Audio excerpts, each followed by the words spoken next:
Activity, ये है संतुलित आहार। अब संतुलित आहार मतलब बैलेंस्ड डाइट। हमको इतना पता होता है दाल चावल रोटी सब्जी हम लोग को खाना चाहिए, हम लोग को इतना पता होता है। इसके अलावा दो चीजें जो हम लोग बहुत इग्नोर कर देते हैं, वो दो चीजें क्या है? पानी और तेल। पानी को हम लोग बहुत ज्यादा इग्नोर करते हैं, जबकि सबसे ज्यादा ताकत पानी में है। ताकत का मतलब ये नहीं आपको शरीर में ताकत आ जाएगी, बट वो आपके शरीर को हमेशा प्रोटेक्टेड रखेगा, बीमारियों से दूर रखेगा अगर आप पानी अच्छा पियोगे तो। आपने सुना होगा पथरी की प्रॉब्लम बहुत लोगों को हो रही है, सुना है आप लोगों ने भी, आसपास के लोगों को हो रही है। वो मेनली क्यों होती है? क्योंकि लोग पानी कम पीते हैं। सोचो, सिर्फ पानी कम पीने की वजह से पथरी की प्रॉब्लम हो रही है। और आपको पता है अगर पित्त की थैली में पथरी हो जाती है तो उसका इलाज क्या है? ऑपरेट करना पड़ता है, सर्जरी होती है, उसके बाद ही पथरी निकल सकती है, अदरवाइज वो नहीं निकलती। हाँ, कुछ आयुर्वेदिक होम्योपैथिक ट्रीटमेंट्स करते हैं, बट मेनली उसका ट्रीटमेंट यही रहता है। तो अगर आप सिर्फ पानी पी लोगे आप इस प्रॉब्लम से बच जाओगे। उसके अलावा पानी की इंपॉर्टेंस क्या होती है कि अगर आपकी बॉडी में टॉक्सिन्स इकट्ठा हो रहे हैं, मतलब हमारी हर रोज हमारी बॉडी में कुछ टॉक्सिन्स इकट्ठा होते हैं। टॉक्सिन्स क्या होता है? कुछ ऐसी चीजें जो हमें नुकसान दे सकती हैं अगर वो हमारी बॉडी में ज्यादा टाइम तक इकट्ठा होती रहेंगी और हम उनको बाहर नहीं निकालेंगे। तो क्या होता है, अगर आप पानी नहीं ले रहे हो तो वो आपकी बॉडी में इकट्ठा हो रहे हैं, आज कल परसों आपको पता नहीं लगेगा, बट लंबे समय तक के बाद आपकी बॉडी भी जवाब दे जाएगी और आपको प्रॉब्लम्स होनी शुरू हो जाएंगी। तो रोज हम सबको मिनिमम 8 ग्लास पानी पीना ही चाहिए। 2 to 2.5 लीटर्स सबको लेना ही चाहिए। कितने लोगों ने कल 8 ग्लास पानी पिया था? कितनों ने चलो नहीं पिया था? कितनों ने नहीं लिया था कल 8 ग्लास पानी? तो अब से जितनों ने कल नहीं लिया था, अब से सब लोगों को 8 ग्लास पानी पीना ही है। आपकी बॉडी के लिए वो बहुत ज़्यादा ज़रूरी है, तो ये रेगुलर हमेशा रखना ही है। हाँ, अगर आप स्वेट ज़्यादा करते हो, आपको पसीना ज़्यादा आता है, फिजिकल एक्टिविटी ज़्यादा करते हो, तो जाहिर सी बात है पानी का इंटेक भी बढ़ाना ज़रूरी होता है, बट 8 ग्लास पानी सबको लेना है। उसके बाद अगर हम बात करें तेल की, तो तेल का क्या होता है? हम लोगों को ऐसा होता है कि यार तेल हमें मोटापा देगा, तेल लेने से मोटापा आता है, तेल हमें नहीं लेना चाहिए। और दूसरी चीज़, अगर हम तेल ले रहे हैं तो कौन सा तेल लेना चाहिए? ये सारी चीज़ें अब हम आगे डिस्कस करेंगे। नेक्स्ट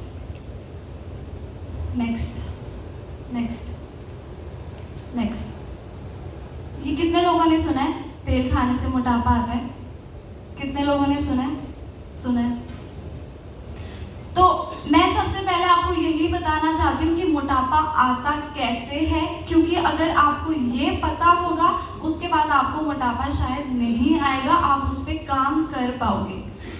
तो जो भी आप खाना खा रहे हो, कुछ भी हम लोग खाते हैं, हर चीज़ में कुछ अपनी अपनी कैलोरीज होती हैं, हर चीज़ की कैलोरीज होती है। अगर आप सलाद की एक प्लेट खाते हो उसमें 45 कैलोरीज है, अगर आप दूध का ग्लास ले रहे हो उसमें 130 कैलोरी है, दाल की कटोरी खा रहे हो उसमें 80 कैलोरीज है, रोटी ले रहे हो उसमें 80 कैलोरीज है। तो कुछ भी आप खाते हो उसकी कुछ अपनी कैलोरीज होती हैं। समझ में आ गया? अब मेरी बॉडी को 1900 कैलोरीज चाहिए फिट रहने के लिए, जैसी मैं हूँ वैसी रहने के लिए। एक दिन में मुझको चाहिए 1900 कैलोरीज। अगर मैंने 2000 कैलोरीज खा ली तो क्या होगा?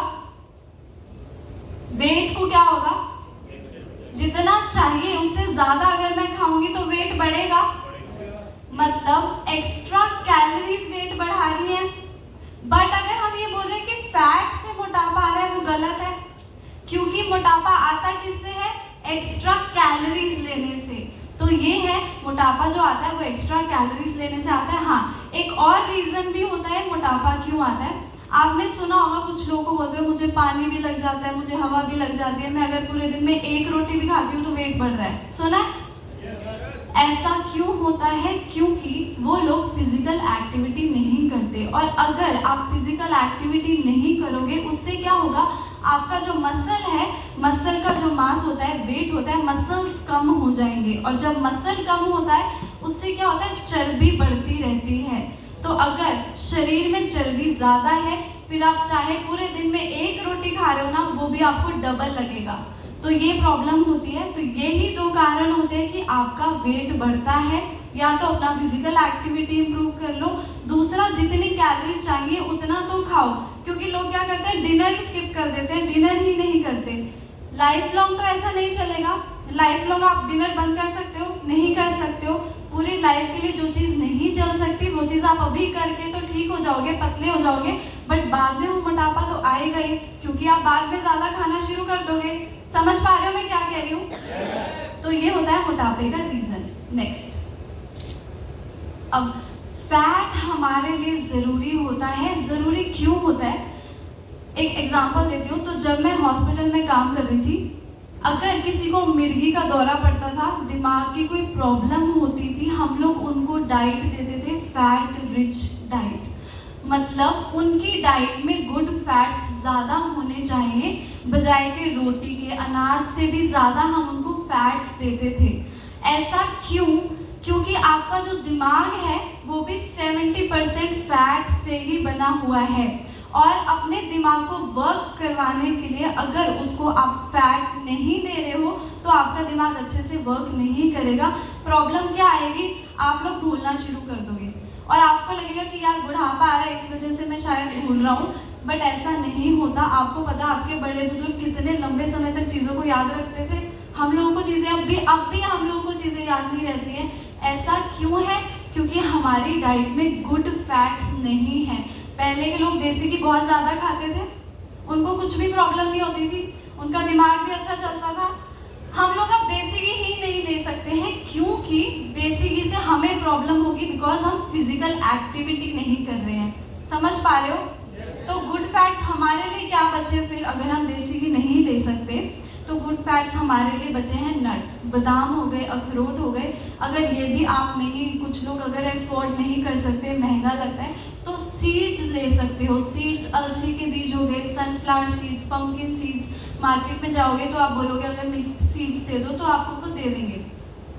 तो ये चीज़ें डाइट में ऐड करना बहुत ज़्यादा ज़रूरी है, ताकि आपका दिमाग अच्छे से फंक्शन कर सके, आपका दिमाग अच्छे से चल सके और आपको ये भूलने की प्रॉब्लम ना हो।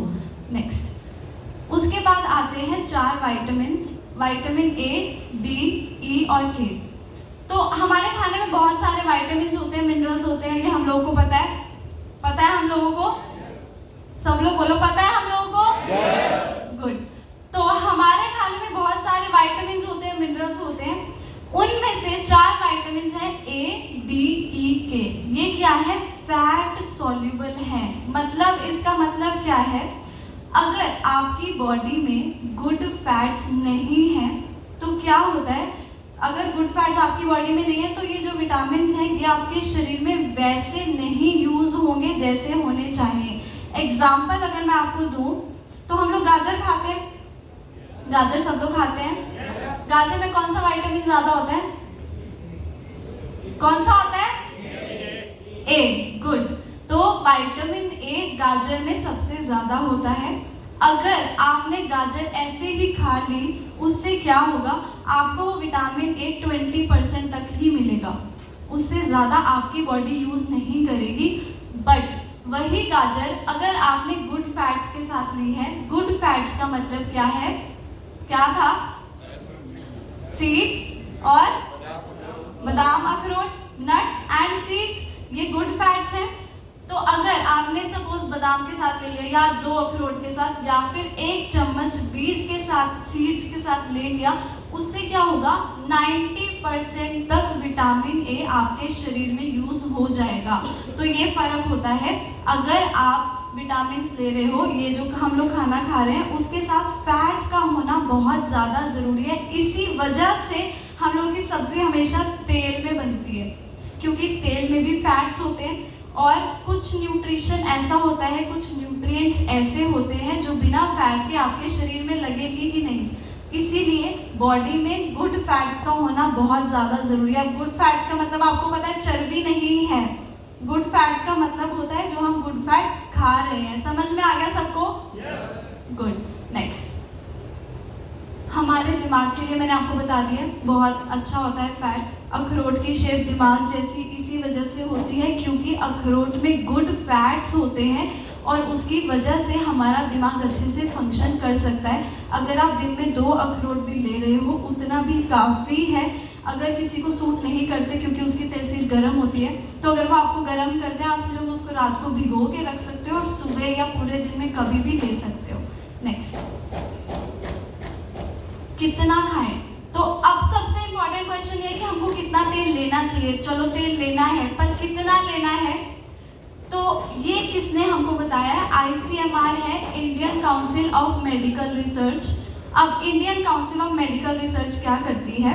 ये पूरा रिसर्च करते हैं कि चलो न्यूट्रिशन के बारे में देख लेते हैं कि हमें न्यूट्रिशन कैसे फ़ायदा दे सकता है। तो उनका बेसिकली यही काम होता है, रिसर्च करना, और हमें वो कुछ गाइडलाइंस बताते हैं। उन गाइडलाइंस के बेसिस पे अगर हम वैसे खाना शुरू कर दें जैसा उन्होंने हमें बताया है कि आपको इतना इतना खाना है, तो हम लोग हमेशा फिट और हेल्दी रह सकते हैं। ये उन लोगों का मोटिव होता है कि सब लोग हेल्दी रहें।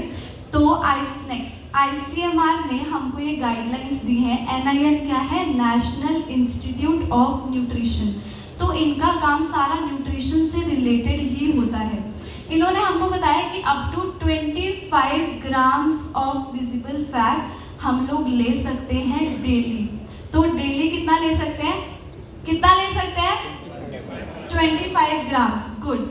अगर आप फिजिकल एक्टिविटी करते हो, मतलब हम लोग अगर जिम कर रहे हैं, योगा कर रहे हैं, तो वो रिक्वायरमेंट बढ़ जाती है। तो हम अप टू 40 ग्राम्स तक भी विजिबल फैट ले सकते हैं। लेकिन ये सिर्फ उन लोगों के लिए जो लोग हेल्दी हैं, उन लोगों के लिए नहीं है जिनको कोई हार्ट की प्रॉब्लम है। क्योंकि अगर आपको हार्ट की प्रॉब्लम है तो तेल ऑटोमेटिकली आपको कम ही लेना पड़ेगा।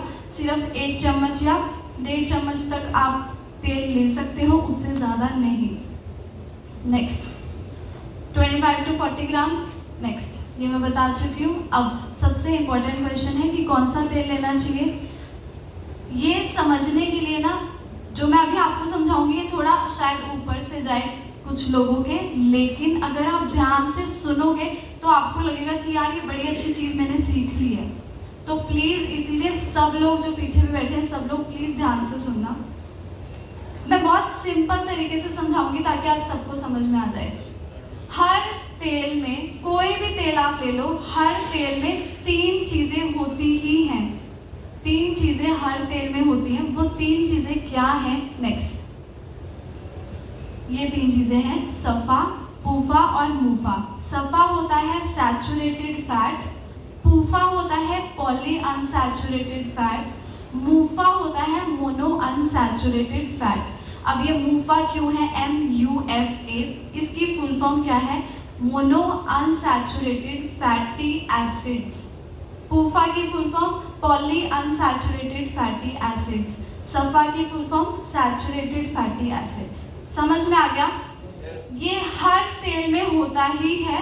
अब हर तेल में अगर ये तीनों चीज़ें हैं तो हम ये कैसे बोल सकते हैं कि कोई तेल अच्छा है और कोई तेल बुरा है? हम ये इसलिए बोल सकते हैं क्योंकि किसी तेल में सफ़ा ज़्यादा है, किसी तेल में पूफा ज़्यादा है और किसी तेल में मूफा ज़्यादा है। समझ में आ गया? सबको समझ में आ गया? गुड। तो अब अगर किसी तेल में सफ़ा ज़्यादा है उससे क्या होगा, पूफा ज़्यादा है उससे क्या होगा, मूफा ज़्यादा है उससे क्या होगा, ये हम अब डिस्कस करेंगे। नेक्स्ट, उसके लिए सबसे पहली चीज़ जो आपको पता होनी चाहिए वो है कोलेस्ट्रॉल। अब कोलेस्ट्रॉल क्या होता है? जब भी हम लोग ब्लड टेस्ट करवाते हैं, अगर कुछ लोगों ने करवाए होंगे तो उनको पता होगा कोलेस्ट्रॉल क्या होता है। तो आपने ब्लड टेस्ट करवाया, आपकी रिपोर्ट्स आ गई, उस रिपोर्ट्स में होता है लिपिड प्रोफाइल। लिपिड प्रोफाइल में होते हैं कोलेस्ट्रॉल। कोलेस्ट्रॉल भी अलग अलग तरीके के होते हैं। बैड कोलेस्ट्रॉल होता है, गुड कोलेस्ट्रॉल होता है, उसका रेशियो होता है, तो बहुत कुछ होता है। हम सिर्फ बात करेंगे बैड और गुड कोलेस्ट्रॉल की। तो बैड कोलेस्ट्रॉल कौन से होते हैं? LDL और VLDL, ये होते हैं बैड कोलेस्ट्रॉल्स। गुड कोलेस्ट्रॉल कौन सा होता है? HDL होता है गुड कोलेस्ट्रॉल, ठीक है। अब अगर आपका बैड कोलेस्ट्रॉल ज़्यादा है, अगर ब्लड रिपोर्ट्स में सपोज आपका बैड कोलेस्ट्रॉल ज़्यादा आ गया, जितना चाहिए उससे ज़्यादा आया है, और गुड कोलेस्ट्रॉल जितना चाहिए उससे कम है, तो क्या होगा? इसका मतलब क्या है कि आपको हार्ट की प्रॉब्लम होने के चांसेस ज़्यादा हैं। आपने सुना होगा कुछ लोगों के स्टंट पड़ते हैं, सुना है? तो वो क्यों होता है? क्योंकि लोगों के हार्ट में हो जाती है ब्लॉकेज हो जाती है, जिसकी वजह से स्टंट डाला जाता है। तो इसका मतलब क्या है कि हार्ट की प्रॉब्लम्स जो होती हैं वो हमें ये ब्लड रिपोर्ट बता देती है। अगर आपका बैड कोलेस्ट्रॉल ज़्यादा है, गुड कोलेस्ट्रॉल कम है, इसका मतलब आपको अपनी डाइट पे ध्यान देना शुरू कर देना चाहिए, क्योंकि ये प्रॉब्लम आगे जाके बढ़ेगी, कम नहीं होगी। अगर आप डाइट में गुड फैट्स नहीं लोगे और तेल ज़्यादा यूज़ करोगे तो ये प्रॉब्लम आपको आएगी। अगर तेल भी अच्छा नहीं है तो ये प्रॉब्लम बहुत ज़्यादा आएगी। अब सफ़ा अगर किसी तेल में ज़्यादा है तो वो क्या करता है? आपके गुड कोलेस्ट्रॉल को बढ़ा रहा है। तो गुड कोलेस्ट्रॉल बढ़ रहा है, ये अच्छी बात है। गुड कोलेस्ट्रॉल क्यों अच्छी बात है बढ़ रहा है? तो क्योंकि गुड कोलेस्ट्रॉल हमको चाहिए वो अच्छा कोलेस्ट्रॉल है। बैड कोलेस्ट्रॉल बढ़ रहा है, ये अच्छी बात है या बुरी बात है? अच्छी बात है या बुरी बात है? सब लोग बोलो, अच्छी बात है या बुरी बात है? एनर्जी लो हो गई है। अच्छी बात है या बुरी बात है? गुड। तो वो बुरी बात है क्योंकि हमको बैड कोलेस्ट्रॉल ज़्यादा नहीं चाहिए। उसके बाद अगर हम बात करें पूफा की, पूफा क्या करता है? आपके गुड कोलेस्ट्रॉल को भी कम कर रहा है, बैड कोलेस्ट्रॉल को भी कम कर रहा है। अब आपका बैड कोलेस्ट्रॉल कम हो रहा है, ये अच्छी बात है या बुरी बात है? बैड कोलेस्ट्रॉल कम हो रहा है, ये बुरी बात है? अच्छी बात है। तो हमको बैड कोलेस्ट्रॉल कम ही चाहिए, गुड कोलेस्ट्रॉल हमको उतना चाहिए जितना रिक्वायर्ड है, मतलब जितना चाहिए उतना तो चाहिए, कम नहीं होना चाहिए। पर यह हमारे गुड कोलेस्ट्रॉल को भी कम कर रहा है। उसके बाद हम बात करें अगर मूफा की, मूफा क्या करता है? उसका गुड कोलेस्ट्रॉल पे कोई असर नहीं होता, लेकिन वो आपके बैड कोलेस्ट्रॉल को कम करता है। समझ में आ गया? अब आप लोग मुझे बताओ कितने लोगों को लगता है सफ़ा अच्छा है? इन तीनों में से कितने लोगों को सफ़ा अच्छा लग रहा है? 1 2 4 लोगों को अच्छा लग रहा है, 5 6 लोगों को अच्छा लग रहा है। पूफा कितने लोगों को अच्छा लग रहा है कि पूफा अच्छा है? 3 2 लोगों। मूफा कितनों को अच्छा लग रहा है? Very good. तो मूफा भी सफ़ा भी दोनों ओके। तो मूफा अच्छा है क्योंकि चाहे उसका गुड कोलेस्ट्रॉल पे कोई असर नहीं हो रहा, बढ़ा भी नहीं रहा, कम भी नहीं कर रहा, पर वो हमारे बैड कोलेस्ट्रॉल को कम कर रहा है। अगर हम पूफा की बात करें तो पूफा दोनों को कम कर रहा है। यार गुड कोलेस्ट्रॉल कम होगा तो ये अच्छी बात तो नहीं है, क्योंकि गुड कोलेस्ट्रॉल हमको अच्छा चाहिए, राइट? समझ में आ गया? गुड। नेक्स्ट, अब सफ़ा वाले तेल कौन से होते हैं? अब हमको ये तो पता लग गया कि सफ़ा करता क्या है। सफ़ा क्या कर रहा था? हमारे गुड कोलेस्ट्रॉल को, बैड कोलेस्ट्रॉल को क्या कर रहा था? कम कर रहा था। गुड कोलेस्ट्रॉल को उसको भी कम कर रहा था, दोनों को कम कर रहा था, ठीक है? तो सफ़ा हमारे गुड कोलेस्ट्रॉल दोनों को बढ़ा रहा था, पूफा दोनों को कम कर रहा था, तो सफ़ा क्या करता है? गुड कोलेस्ट्रॉल को भी बढ़ा रहा है, बैड को भी बढ़ा रहा है। प्रॉब्लम अब इसमें देखो क्या है, गुड कोलेस्ट्रॉल बढ़ रहा है, अच्छी बात है, बैड कोलेस्ट्रॉल बढ़ रहा है, बुरी बात है। बैड कोलेस्ट्रॉल अगर आपका बढ़ गया, उसको हम कम कैसे कर सकते हैं? उसको हम कम कर सकते हैं फिजिकल एक्टिविटी करके। तो अगर आप फिजिकल एक्टिविटी नहीं कर रहे हो और आप देसी घी खा रहे हो तो आपका बैड कोलेस्ट्रॉल तो कम नहीं होगा, क्योंकि सिर्फ हम उसको कम कर सकते हैं अगर आप फिजिकल एक्टिविटी करोगे तो। इसीलिए देसी घी हमारे लिए प्रॉब्लम वाली चीज है। नेक्स्ट आप देखो, नेक्स्ट पहले लोग बहुत ज़्यादा फिजिकल एक्टिविटी करते थे, हमारे बड़े बुजुर्ग भी बहुत ज़्यादा काम करते थे। हम लोग अब उतना काम नहीं करते हैं, हम लोग इतना फिजिकल एक्टिविटी नहीं करते। इसी वजह से देसी घी हमको नुकसान दे रहा है। हमारा खाना पीना वैसा ही है जैसे पहले लोगों का होता था, लेकिन हम लोग का रहन सहन चेंज हो गया है, जिसकी वजह से हम लोगों को प्रॉब्लम्स आ रही हैं। तो ऐसा नहीं है सिर्फ कि केमिकल्स ले रहे हैं तो प्रॉब्लम्स आ रही है, ऐसा नहीं है, क्योंकि हम लोग फिजिकल एक्टिविटी भी नहीं करते इसीलिए प्रॉब्लम्स बहुत ज़्यादा बढ़ गई है। इसीलिए 25 साल की उम्र में भी किसी को हार्ट की प्रॉब्लम बहुत ज़्यादा हो जाती है, क्योंकि लोग देसी घी बहुत ज़्यादा ले रहे हैं। और ऐसा मेरे पेशेंट के साथ भी हुआ था, मैंने उनका कोलेस्ट्रॉल चेक किया तो बहुत ज़्यादा था, बैड कोलेस्ट्रॉल। तो मैंने उनको बोला आप देसी घी खा रहे हो, और वो बोल रहे हैं हाँ जी मैम, मैं तो पराठे पे 2 चम्मच देसी घी डालता हूँ। तो मतलब, और वो इतना प्राउडली बताते हैं कि हाँ हम देसी घी खाते हैं। प्रॉब्लम क्या है? और मैं मना कर रही हूँ देसी घी आपको नहीं लेना, वो बोल रहे हैं कि मैम देसी घी तो हमारे दादाजी भी लेते थे। प्रॉब्लम सिर्फ ये है कि वो फिजिकल एक्टिविटी करते थे, हम लोग फिजिकल एक्टिविटी नहीं करते, इसीलिए देसी घी हम लोग नहीं ले सकते। अगर आपको लेना है तो फिजिकल एक्टिविटी करो, नहीं करनी है तो देसी घी भी मत लो। नेक्स्ट, आज हमारी लाइफस्टाइल ऐसी है। नेक्स्ट, तो हम देसी घी को कैंसिल आउट करते हैं। ओनली अगर आप फिजिकल एक्टिविटी नहीं कर रहे हो तो देसी घी कैंसिल आउट करते हैं। नेक्स्ट, अब अगर हम बात करें पूफा की, पूफा क्या कर रहा था? गुड कोलेस्ट्रॉल को भी कम कर रहा है, बैड कोलेस्ट्रॉल को भी कम कर रहा है, ठीक है। अब पूफा में तेल कौन से आते हैं? Sunflower oil, safflower oil, cotton seed oil, corn oil, soybean oil, ये सारे तेल आते हैं पूफा कैटेगरी में। समझ में आ रहा है सबको? बोरिंग तो नहीं लग रहा? Good, okay. तो ये सारे तेल आते हैं पूफा कैटेगरी में। अब होता क्या है, ये सारे, अब प्रॉब्लम देखो क्या है, वो क्या कर रहा है? आपके गुड कोलेस्ट्रॉल को कम कर रहा है, आपके बैड कोलेस्ट्रॉल को कम कर रहा है। सुन रहे हो सब लोग जो फोटोज देख रहे हैं? ओके, तो आपका बैड कोलेस्ट्रॉल कम हो रहा है, ये अच्छी बात है, लेकिन प्रॉब्लम क्या है, ये आपका गुड कोलेस्ट्रॉल भी कम कर रहा है। अब गुड कोलेस्ट्रॉल हम अच्छा कैसे कर सकते हैं? नट्स और सीड्स लेके, तो हम वो खा लेंगे और हम पूफा वाले तेल ले लेंगे, हमें प्रॉब्लम नहीं होगी, राइट? क्योंकि बैड कोलेस्ट्रॉल तो कम हो ही रहा है, गुड कोलेस्ट्रॉल को हम खुद ही बढ़ा लेंगे नट्स और सीड्स लेके। बट प्रॉब्लम देखो क्या है। नेक्स्ट प्रॉब्लम ये है, अगर हम लंबे समय तक पूफा वाले तेल लेंगे तो हमारे जोड़ों में प्रॉब्लम हो जाएगी, जोड़ों का दर्द हो सकता है, आर्थराइटिस की प्रॉब्लम हो सकती है अगर आप लंबे समय तक पूफा वाले तेल लेते रहोगे तो। कितने लोगों ने ये सुना है कि तेल को बदल बदल के यूज़ करना चाहिए? सुना है, ओके। हम लोग भी यही बोलते थे हॉस्पिटल्स में। तो होता क्या है, अगर आप बदल के तेल ले रहे हो ना, तो पूफा वाला तेल आप लंबे समय तक नहीं लोगे, मतलब आप बच जाओगे, आपको आर्थराइटिस की प्रॉब्लम नहीं होगी, जोड़ों की दर्द की प्रॉब्लम नहीं होगी। लेकिन इसमें प्रॉब्लम क्या है, आपने तेल बदल लिया, हमने पूफा वाले तेल देखे थे, सनफ्लावर, सैफलॉर, कॉटन सीड, सोयाबीन, है ना, तो ये तेल हमने देख लिए हैं। आपने 1 महीना ले लिया सनफ्लावर, चलो 2 महीना सनफ्लावर ऑयल लिया, फिर 2 महीना आपने ले लिया सोयाबीन ऑयल। तो आप कौन सा तेल ले रहे हो? कौन सा तेल ले रहे हो आप? कौन सी कैटेगरी वाला तेल ले रहे हो? पूफा ही ले रहे हो।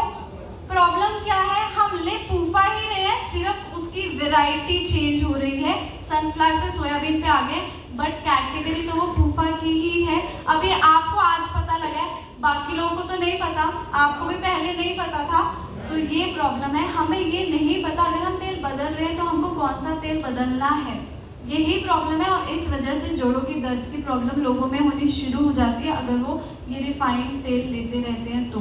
नेक्स्ट, तो हम इसको कैंसिल करते हैं क्योंकि हमको अवेयरनेस भी नहीं है और लंबे समय तक हम इसको नहीं ले सकते।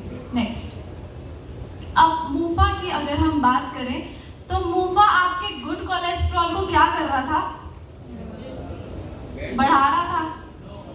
नो, गुड, कुछ भी नहीं कर रहा था।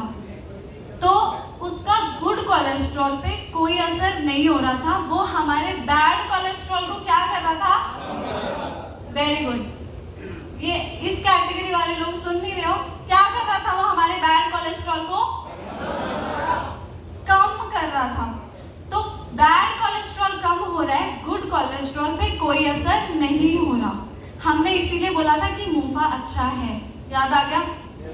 तो अब इसमें आपका फेवरेट तेल आता है सरसों का तेल, हम सब लोग लेते हैं सरसों का तेल। अब देखो प्रॉब्लम क्या है, सरसों के तेल में होता है एरोसिक एसिड। अब ये नई चीज़ है आप लोगों के लिए, आपको पता नहीं था ऐसा भी कुछ होता है। तो हाँ, ये होता है, आप गूगल भी अगर करोगे आपको मिल जाएगा। एरोसिक एसिड नाम का एक कंपाउंड है। तो ये कंपाउंड बेसिकली करता क्या है, ये टॉक्सिक कंपाउंड है। टॉक्सिक का मतलब क्या होता है, ऐसी चीज़ जो आपके शरीर को नुकसान दे सकती है उसको हम बोलते हैं टॉक्सिक। तो ये टॉक्सिक कंपाउंड है एरोसिक एसिड। रिसर्च के अकॉर्डिंग अगर 5% से ज़्यादा एरोसिक एसिड किसी तेल में पाया जाता है तो वो तेल हमारे लिए अच्छा नहीं है, वो तेल हमको नहीं लेना चाहिए। बट सरसों के तेल में कितना होता है, 35 से 55% तक एरोसिक एसिड होता है सरसों के तेल में। 2 रिसर्च पेपर्स हैं, मैंने सारी रिसर्च पढ़ी है इस पे कि कितनी रिसर्च हो रखी है, कितना न्यूट्रिशन के लोगों ने इसके बारे में बोला है। तो एक रिसर्च बिल्कुल दावे से बोलती है कि हाँ इससे प्रॉब्लम हो सकती है, होगी। बट एक रिसर्च ऐसी भी है जो ये बोलती है कि नहीं होगी।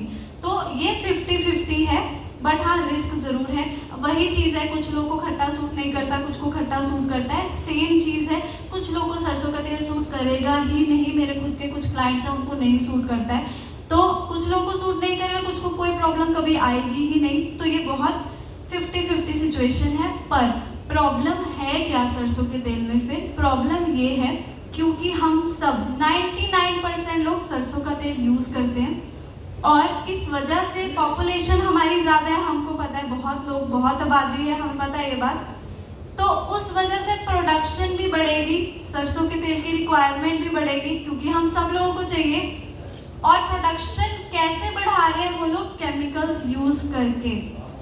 इसी वजह से सरसों का तेल अब हमारे लिए फिट नहीं है क्योंकि वो ऑर्गेनिक तरीके से नहीं बन रहा है, केमिकल्स यूज़ हो रहे हैं, इस वजह से उसकी प्रोडक्शन ज़्यादा हो रही है और हम सब लोगों तक वो पहुंच रहा है। तो ये प्रॉब्लम है, इसीलिए सरसों का तेल हम लोग मना करेंगे क्योंकि सरसों के तेल में यही प्रॉब्लम है, केमिकल्स यूज़ हो के वो तेल निकाला जा रहा है जिससे हम लोगों को नुकसान होगा। नेक्स्ट, 35 से 55% होता है एरोसिक एसिड, मैं आपको बता चुकी हूँ। नेक्स्ट, ये चीज़ देखो क्या है, बाहर जब सरसों का तेल एक्सपोर्ट होता है तो बॉटल के पीछे स्पेशली मेंशन होता है ओनली फॉर एक्सटर्नल यूज़, मतलब बाहर अलाउड ही नहीं है कि वो इस तेल को खाने में यूज़ कर लें। तो इतनी अवेयरनेस बाहर के लोगों को है, उनको पता है एरोसिक एसिड क्या होता है, हम लोगों को इतनी अवेयरनेस नहीं है। नेक्स्ट, ये मैं बता चुकी हूँ, 5% तक हो तो ले सकते हो। नेक्स्ट नेक्स्ट नेक्स्ट, तो ये न्यूज़ में था कुछ रिसर्च, मतलब न्यूज़ में आया था कि हार्ट की प्रॉब्लम हो रही है, गॉल ब्लैडर के इश्यूज हो रहे हैं सरसों का तेल लेने से।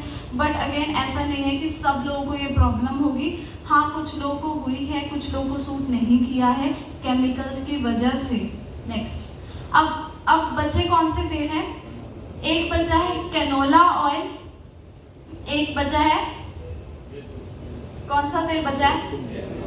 जैतून का तेल। अच्छा, पढ़ लिया था, ओके। एक है ऑलिव ऑयल और एक है कैनोला ऑयल, ये 2 तेल बचे हैं। क्वेश्चन ये है, आप में से कितने लोगों ने ओमेगा 3 के कैप्सूल्स खाए हैं? ओके, अब आप लोगों से ही मेरा क्वेश्चन है। तो क्वेश्चन ये है, आपने ओमेगा 3 के कैप्सूल्स लिए हैं, ओमेगा 3 के कैप्सूल्स ही क्यों लेते हो? वो ऑयल है, वो ऑयल आपको मार्केट में मिल सकता है, बॉटल मिल जाएगी उसकी, तो कैप्सूल्स ही क्यों खा रहे हो? बताओ, कोई बताएगा? बैड कोलेस्ट्रॉल को रिमूव करता है। गुड, बट दोनों एक ही चीज़ है, कैप्सूल भी और बॉटल में भी वही तेल है। तो बॉटल वाला तेल यूज़ क्यों नहीं कर रहे हो? कैप्सूल फॉर्म में क्यों ले रहे हो? घर पे सब लोग अगर ओमेगा 3 लेंगे तो सबको फायदा होगा, खुद ही क्यों ले रहे हो? सिर्फ खुद को फायदा क्यों ले रहे हो? तो इसका आंसर ये है कि ओमेगा 3 को हम लोग गर्म नहीं कर सकते, इसीलिए हम उसके कैप्सूल्स लेते हैं। क्योंकि अगर हम बॉटल वाला यूज़ करेंगे तो हमारा तो घर में तेल यूज़ ही ऐसे होता है कि हम उसको गर्म ही करेंगे और तब तेल यूज़ होगा। इसके अलावा हम तेल नहीं लेते हैं, बिना गर्म किए तेल यूज़ होता है क्या घर में? नहीं होता। तो ये जो ओमेगा 3 है इसको आप गर्म नहीं कर सकते हो। अगर आपने उसको गर्म कर दिया तो क्या होगा? उसका ओमेगा 3 मर जाएगा। मतलब ओमेगा 3 खत्म हो गया उसका, तो आपको उसका कोई फायदा नहीं होगा। अब क्योंकि आपने उसको गर्म कर दिया है, जिसको गर्म नहीं करना था उसका आपको नुकसान होगा। इसीलिए हम लोग ओमेगा 3 के कैप्सूल्स लेते हैं। और ये पॉइंट मैंने क्यों बताया, क्योंकि कैनोला ऑयल में और जैतून के तेल में, दोनों ही तेलों में ओमेगा 3 सबसे ज़्यादा होता है, जो कि बहुत अच्छी बात है। मतलब ये तेल तो फिर बहुत अच्छे हो गए, राइट।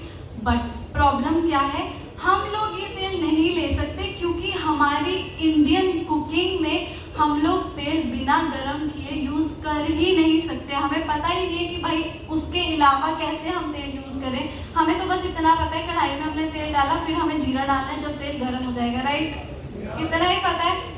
तो इस वजह से हमारे लिए ये दोनों तेल सही नहीं है, क्योंकि हमें नहीं पता इसको यूज़ कैसे करना है। बाहर के लोग इस तेल को यूज़ कैसे करते हैं, सैलेड कट किया उन्होंने, सैलेड की पूरी प्लेट उनकी खुद की होती है। ऐसा नहीं है कि 4 लोग एक ही सैलेड को खा रहे हैं, तो उनकी खुद की सैलेड की प्लेट होती है। उसके ऊपर 1 चम्मच ऑलिव ऑयल डाल लेंगे, वो जैतून का तेल या कैनोला ऑयल यूज़ करेंगे। तो ऐसे वो लोग इस तेल को यूज़ करते हैं, और हम लोग ऐसा कर ही नहीं सकते क्योंकि हम बने ही नहीं है, हम लोगों को इंडियन कुकिंग ही करनी है। इसीलिए हम इन दोनों तेलों को कैंसिल आउट करते हैं, क्योंकि इनको गर्म नहीं किया जा सकता। नेक्स्ट, तो ये दोनों कैंसिल आउट हो जाते हैं। अब ICMR, NIN और WHO। ICMR बता चुकी हूँ, NIN बता चुकी हूँ, WHO क्या होता है, वर्ल्ड हेल्थ ऑर्गेनाइजेशन। तो इसका भी सिर्फ हमारी सेहत को लेके ही काम है सारा। बस वो यही काम करते हैं कि हम लोग कैसे ठीक रह सके, वो रिसर्च करेंगे, हमें बताएंगे। तो उन लोगों ने ये बताया कि अगर किसी तेल में इतना सफ़ा, फूफा और मुफा है तो वो तेल आप यूज़ कर सकते हो, वो तेल आपके लिए अच्छा है। नेक्स्ट, ये हम डिस्कस कर चुके हैं। नेक्स्ट अब हम बात करते हैं राइस ब्रान ऑयल की। तो राइस ब्रान ऑयल, अगर मैं आपको ब्राउन राइस से बताऊं आपको समझ नहीं आएगा, क्योंकि कुछ लोगों को ब्राउन राइस के बारे में नहीं पता। हम बात करेंगे पहले वीट की। हम गेहूं खाते हैं, हम लोग वीट की रोटी खाते हैं। तो वो जो है वो पूरा अनाज है, वो। अब अगर उस पूरे अनाज में से ब्राउन वाली लेयर को हटा दिया जाए, उसकी रिफाइनिंग कर दी जाए, तो वो क्या बनेगा, मैदा बनेगा। वो मैदा बन जाता है अगर उसमें से ब्रान हटा दिया जाए। वो जो ब्राउन लेयर होती है वो होता है ब्रान। वीट की ब्राउन लेयर ब्रान होता है। जब ब्रान हट जाता है तो वो मैदा बन जाता है। समझ में आ गया? सेम चीज होती है राइस में। ब्राउन राइस होता है, उसमें होता है ब्रान। जब वो ब्रान की रिफाइनिंग हो जाती है तब वो बन जाता है वाइट राइस। समझ आ गया? अब ये आप कुछ सोचो, आप तीनों टाइम वीट की रोटी खाते हो। हम लोग तीनों टाइम वीट की रोटी खाते हैं। और मैदा हम लोग कितने टाइम बाद लेते हैं? महीने में एक बार, हफ्ते में एक बार मैदा लेते हैं। ऐसा क्यों है? क्योंकि हमको पता है वीट हमारे लिए हेल्दी है, मैदा हमारे लिए हेल्दी नहीं है। इसका रीजन क्या है? वीट में होता है ब्रान, ब्रान में होता है फाइबर, और मैदे में कोई फाइबर नहीं होता। इस वजह से वो हमारे लिए हेल्दी नहीं होता। इसीलिए हम लोग बोलते हैं कि हमको मैदा कम लेना है, हम लोगों को वीट की रोटी खानी है। सेम चीज़ होती है राइस में। ब्राउन राइस की लोगों को इतनी अवेयरनेस नहीं है, नहीं पता लोगों को क्या होता है। तो वो सेम चीज़ होती है, जैसा वीट है वैसा ही ब्राउन राइस है। आप तीनों टाइम ब्राउन राइस ले सकते हो, आपको प्रॉब्लम नहीं होगी। सेमी ब्राउन राइस ज़्यादा बेस्ट होता है क्योंकि उसमें ब्रान होता है, बहुत ज़्यादा ब्रान नहीं होता है। तो आपने चोकर की रोटी तो खाई होगी, कितनों ने खाई है चोकर की रोटी? तो चोकर क्या है? वो ब्रान ही है। तो आप खुद सोचो, आप ब्रान की रोटी खाते हो क्योंकि उसमें बहुत ज़्यादा फाइबर होता है, आपको पता है वो आपको फायदा देगा, कोलेस्ट्रॉल कम करेगा, वेट कम करेगा। तो उसी ब्रान से राइस की जो ब्राउन राइस होता है उसकी ब्राउन लेयर से बनता है ये तेल। समझ आया सबको? तो ब्राउन राइस ज़्यादा हेल्दी, आप उसको अकेले भी ले सकते हो। वाइट राइस हम लोग अकेले नहीं लेते, हम किसके साथ लेते हैं उसको? दाल के साथ लेते हैं, या हम खिचड़ी बना के लेते हैं। इसका रीज़न क्या है? क्योंकि दाल चावल जो वाइट राइस है उसको बैलेंस कर देता है। पर ब्राउन राइस को बैलेंस होने की जरूरत नहीं होती, वो पूरा का पूरा अनाज है, वो आप ऐसे भी ले लोगे तो उसका आपको कोई नुकसान नहीं है, फायदा ये है क्योंकि उसमें ब्रान होता है, वो फाइबर आपकी बॉडी में जाएगा, आपको फायदा देगा, फाइबर बहुत आराम से डाइजेस्ट होता है। हाँ, प्रॉब्लम क्या है, अगर किसी को डाइजेशन की प्रॉब्लम है, सपोज आपका पेट खराब है, आपको डाइजेशन अच्छा नहीं हो रहा है, तब आप ब्राउन राइस नहीं ले सकते हो, क्योंकि इतना ब्रान जो ब्रान है, अगर आपने तब ब्राउन राइस ले लिया, उससे क्या होगा, आपकी बॉडी में वो आराम से डाइजेस्ट होगा और आपका डाइजेशन खराब है तो ऐसा नहीं है वो पूरा टाइम अगर काम करता रहेगा वो ठीक हो जाएगा, इनफैक्ट उसको आप खराब कर दोगे क्योंकि आप उसको ज़्यादा लोड दे रहे हो। आप समझ पा रहे हो मैं क्या कह रही हूँ? तो ब्राउन राइस हेल्दी है, बिल्कुल हेल्दी है, पर अगर आपको डाइजेशन की प्रॉब्लम है तो आपको सफ़ेद चावल पे ही टिकना है। तो सफ़ेद राइस ही आपके लिए अच्छा है क्योंकि उसको इतनी मेहनत नहीं करनी पड़ेगी, इतना फाइबर नहीं है कि वो आराम से डाइजेस्ट हो, वो फटाफट डाइजेस्ट हो जाएगा। नेक्स्ट, जो रेशियो हमने पीछे डिस्कस किया था कि उतना रेशियो चाहिए जो यहाँ लिखा हुआ है, अब राइस ब्रान ऑयल का वही रेशियो है, उस रेशियो की कैटेगरी में आता है, पर थोड़ा सा ऊपर नीचे आपको दिख रहा है, सफ़ा उसका 24 है, उसको बैलेंस कैसे करना है, गुड फैट्स लेके। गुड फैट्स मतलब क्या, अब तक तो आपको याद हो गया होगा, बताओ। वेरी गुड, सब लोग सुन रहे हो, गुड। तो हाँ, तो नट्स और सीड्स से आप इसको बैलेंस कर सकते हो। अगर आप राइस ब्रान ऑयल किसी को दे रहे हो तो ये साथ में बोलना ही है, नट्स अगर नहीं ले सकते इट्स ओके, सीड्स लेना ही है। 1 चम्मच बीज अगर ले लेंगे तो ओमेगा 3 भी मिल जाएगा, उसकी कैप्सूल लेने की ज़रूरत नहीं पड़ेगी। 1 से 2 चम्मच सीड्स अगर वो खा लेंगे तो वो बढ़िया रहेगा। नेक्स्ट, सबसे इम्पॉर्टेंट चीज़ आगे जो आई है वो है स्मोकिंग पॉइंट। स्मोकिंग पॉइंट क्या होता है ये सबको समझना पड़ेगा क्योंकि ये आपको भी काम आएगा।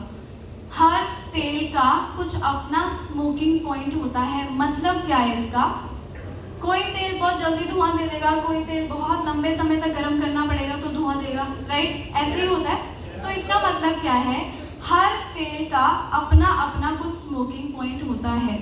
इसका मतलब क्या है, अगर किसी तेल का स्मोकिंग पॉइंट कम है, मतलब उसको थोड़ी सी हीट हो गया, वो जल्दी से वो स्मोक दे देगा, धुआं दे देगा, और उसको आपने ज़्यादा गर्म कर दिया, उससे क्या होगा, उससे आपकी बॉडी खराब हो जाएगी। क्यों? क्योंकि वो तेल इतना गर्म करने के लिए बना ही नहीं था और आपने उसको ज़्यादा गर्म कर दिया है। और उससे अब क्या होगा, क्योंकि आपने उसको ज़्यादा गर्म कर दिया, उसका जो फायदा था वो सारा खत्म हो जाएगा।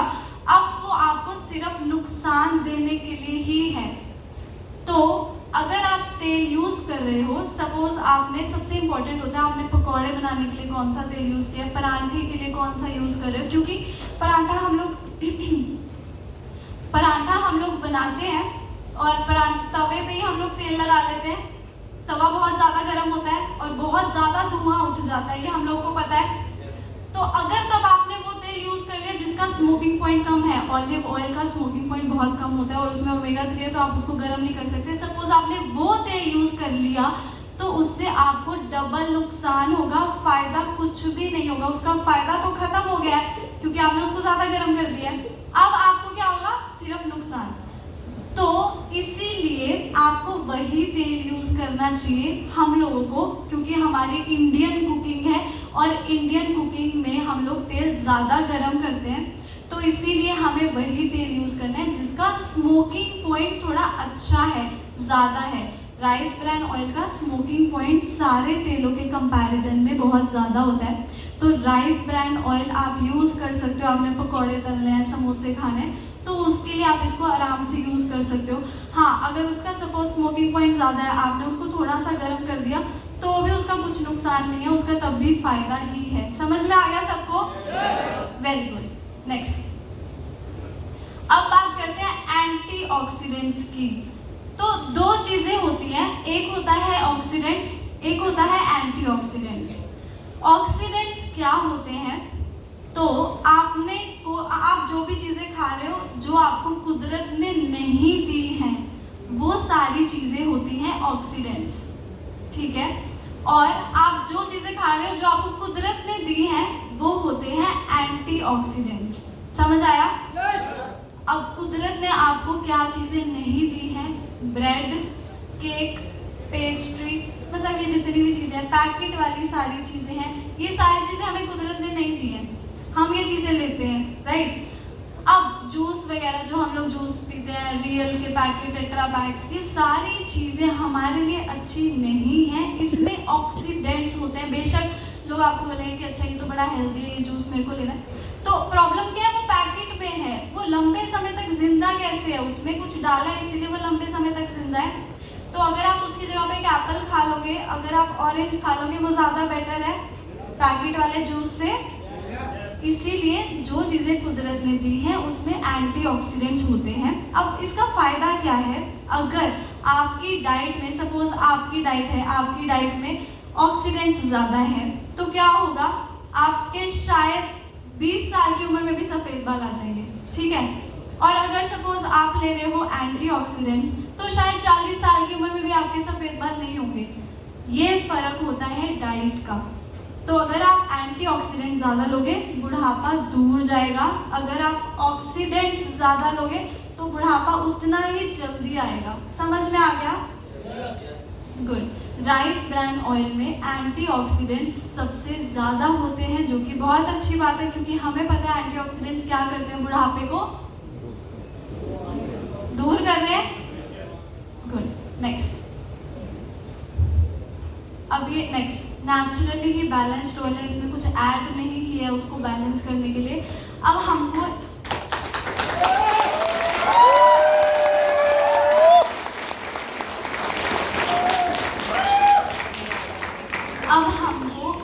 AWPL का सुपर वो ही क्यों लेना है, कोई और तेल भी तो ले सकते हैं, कोई और कंपनी का भी तो ले सकते हैं। सिर्फ राइस ब्रान ऑयल मैंने आपको बोला अच्छा है, बट यही क्यों अच्छा है, अब ये सुनो।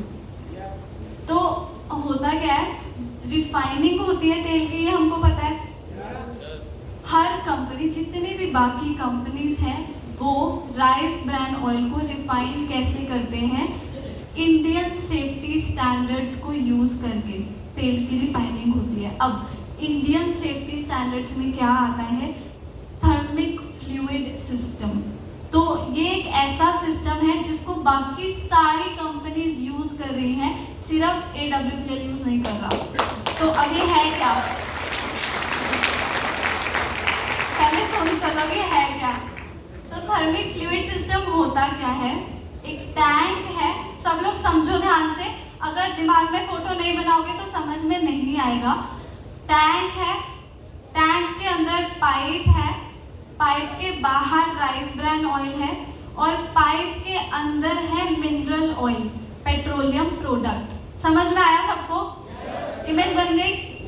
अब प्रॉब्लम क्या है, पाइप के अंदर जो मिनरल ऑयल है, जब वो गर्म होता है तो बाहर जो राइस ब्रान ऑयल है उसकी रिफाइनिंग होती है, ठीक है। लेकिन इसमें रिस्क देखो क्या है, अगर पाइप में कुछ लीकेज हो जाए, अगर पाइप में कोई लीकेज हो जाती है, तो वो लीकेज की वजह से राइस ब्रान ऑयल में वो मिनरल ऑयल चला जाएगा, पेट्रोलियम प्रोडक्ट चला जाएगा, हमें उसका पता नहीं लगेगा, क्योंकि वो टैंक के अंदर हो रहा है, तो हम लोग वो तेल ले लेंगे, क्योंकि किसी को भी उसका पता नहीं लगेगा। ऐसा हुआ था ताइवान में 1979 में, ऐसा हुआ था कि फिर लोगों ने वो तेल खा लिया था, उसकी वजह से वो लोग हॉस्पिटल में एडमिट हुए थे। तो ये बहुत रिस्की चीज़ है। मैं ऐसा नहीं बोल रही हूँ कि ऐसा दोबारा होगा, बट चांसेस तो हैं, कभी भी हो सकता है। तो इस वजह से हम लोग को बाकी कंपनीज का नहीं लेना है। अब इसका क्यों लेना है, AWPL का क्यों लेना है, ये क्या कर रही है, ये यूज़ करती है इंटरनेशनल सेफ्टी स्टैंडर्ड्स। जापान में जब ताइवान में ऐसा हुआ था तो उन्होंने अपने सेफ्टी स्टैंडर्ड्स को चेंज किया था, तो इंटरनेशनली अब सेफ्टी स्टैंडर्ड्स चेंज्ड हैं।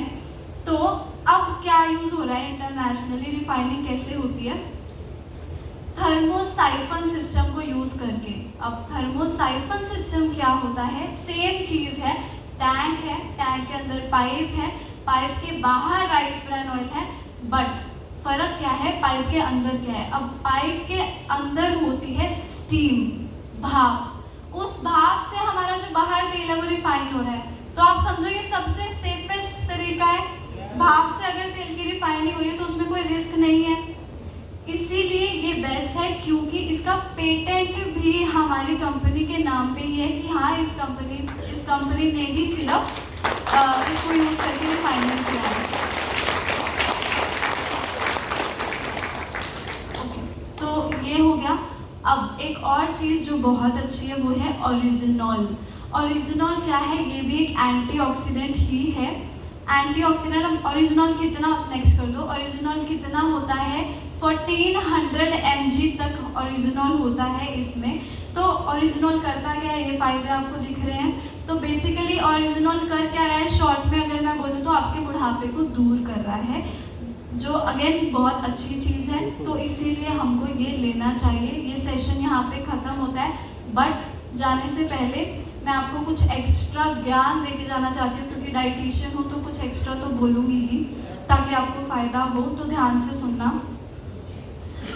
3 चीज़ें, सॉरी मैं ये बोल दूँ फिर ठीक है। तो 3 चीज़ें हैं जो मैं आपको अभी बताने वाली हूँ।